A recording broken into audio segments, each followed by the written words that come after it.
আশেপাশে চুয়াডাঙ্গা ঝিনাইদহের ভিতরে অনেকগুলা পার্কে আছে, সেগুলো অনেক আর্টিফিশিয়াল মনে হয়, কিন্তু এই পার্কটা একটা ফ্যামিলি বান্ধব, প্রাকৃতিক সমৃদ্ধ এবং প্রাকৃতিকভাবে অনেক সুন্দর। এবং এটা এক কথায় এটাকে ফ্যামিলি পার্ক বলা যায়। আশেপাশে যে পার্কগুলো আছে তার থেকে এটা বলা যায় এটা পরিবেশ বান্ধব এবং ফ্যামিলি আর কি। হ্যাঁ, ফ্যামিলি নিয়ে আসার মতো একটা পরিবেশ আছে, এখানে আসা যায় আর কি। ধন্যবাদ আপনাকে। ধন্যবাদ। আমরা ঢুকে গেছি অলরেডি আকাশ লেক ভিউ পার্কের ভিতরে। আপনারা আমার সাথে থাকবেন, আমি সারাটা পার্ক ঘুরে ঘুরে আপনাদের দেখাবো আর মজা নেবেন।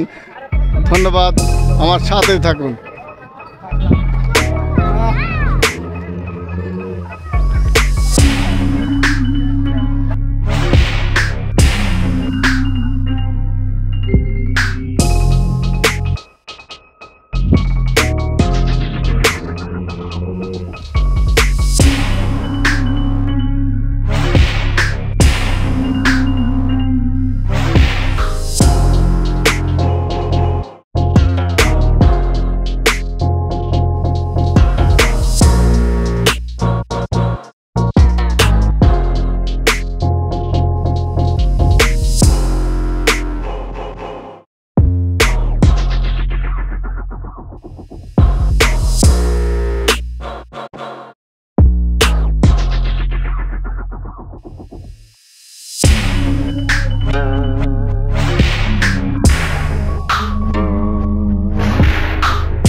প্রিয় দর্শক, আমরা এই মুহূর্তে আছি 10 মাইল আকাশ লেক ভিউ পার্কে।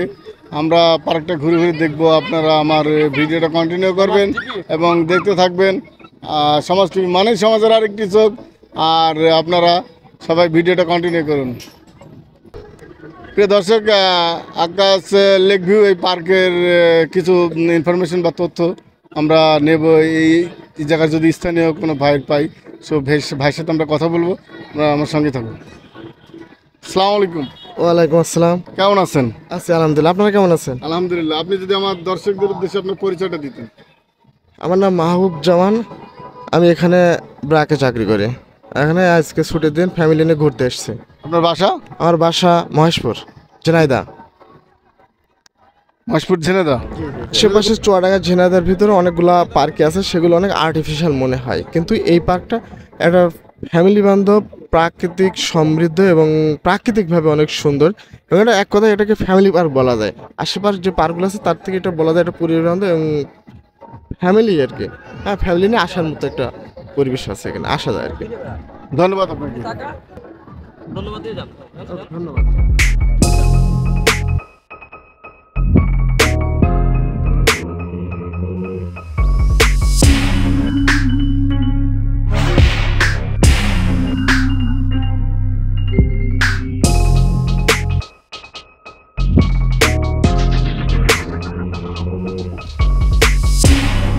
আসসালামু আলাইকুম। ওয়ালাইকুম আসসালাম।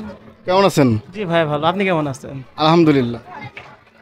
ভাই, আমি আপনার কাছে জানতে চাচ্ছি, সবকটা রাইডে লোক আছে এবং সবাই ঘুরতেছে, তো আপনার এটা নাই কেন? ভাই আমার এটা হচ্ছে বড়দের জন্য, যেহেতু উঠতে গেলে ফ্যামিলি সহকারে উঠতে হয় এই রাইডে, এই জন্য বাচ্চাদের ওঠাও অ্যালাউ না, ছোটো বাচ্চাদের একেবারে, এই জন্য যাই আসতে হবে। আর প্রচণ্ড রোদ্রের ভিতরে লোকজনের চাপ অনেক কম। তাই ঈদের পরের দিন থেকে এই পর্যন্ত আপনার লোক সংখ্যার চাপ বা কম বেশি এরকম যদি কিছু বলতেন? না, সারাদিন যেভাবে তাপদাহ চলতেছে, সেহেতু আমাদের লোক সংখ্যা আপনার সন্ধ্যার দিক থেকে একটু, মানে আসরের পর থেকে একটু আসতে লোকজন আসা, সকাল থেকে লোকজন একেবারে চাপ কম। আসলে চুয়াডাঙ্গা ডিস্ট্রিক্টে তো তাপমাত্রা বেশি, যার কারণে এই সমস্যাটা হচ্ছে। তবে সব মিলায় মানুষের কাছে গ্রহণযোগ্যতা কতটুকু আসছে মনে হয়? ইনশাল্লাহ খুবই ভালো, তাই না? জি জি। থ্যাংক ইউ ভাই, ভালো থাকবেন, সুস্থ থাকবেন। দর্শক, এই সেই কাঙ্ক্ষিত কেটির বিল, যেটা চুয়াডাঙ্গা ডিস্ট্রিক্টের বর্তমান একটা ভাইরাল জনিত জায়গা, যেখানে প্রতিদিন হাজার হাজার দর্শনার্থীরা আসছেন এই কেটির বিল দেখার জন্য। তো আপনারা যদি একটু লক্ষ্য করেন, ক্যামেরাটা যদি এদিক ঘোরাও, আসলে অত্যাধিক তাপমাত্রা, যার কারণে এখনও সূর্যের যেই আলো আসছে, আমি আপনার এই বিলটা ক্লিয়ারলি দেখাতে পারছি না। যাই হোক, যতটুকু পরিমাণ দেখাইছি এইটাই সেই কেটির বিল। চুয়াডাঙ্গার একটা ভাইরাল জনিত বিল। বর্তমানে চুয়াডাঙ্গার প্রথম সিরিয়ালের ভাইরাল যে জিনিসটা সেটা হচ্ছে এই কেটির বিল। তো প্রিয় দর্শক, ভালো থাকবেন, সুস্থ থাকবেন। সমাজ টিভির সাথে থাকার জন্য ধন্যবাদ। প্রিয় দর্শক, আপনারা জানেন সমাজ টিভি মানে সমাজের আরেকটি চোখ। আবারও দেখা হবে নতুন কোনো ভিডিওতে। ততক্ষণ আপনি ভালো থাকবেন, এই কামনায় বিদায় নিচ্ছি আমি রানা মাহমুদ। আল্লাহ হাফেজ।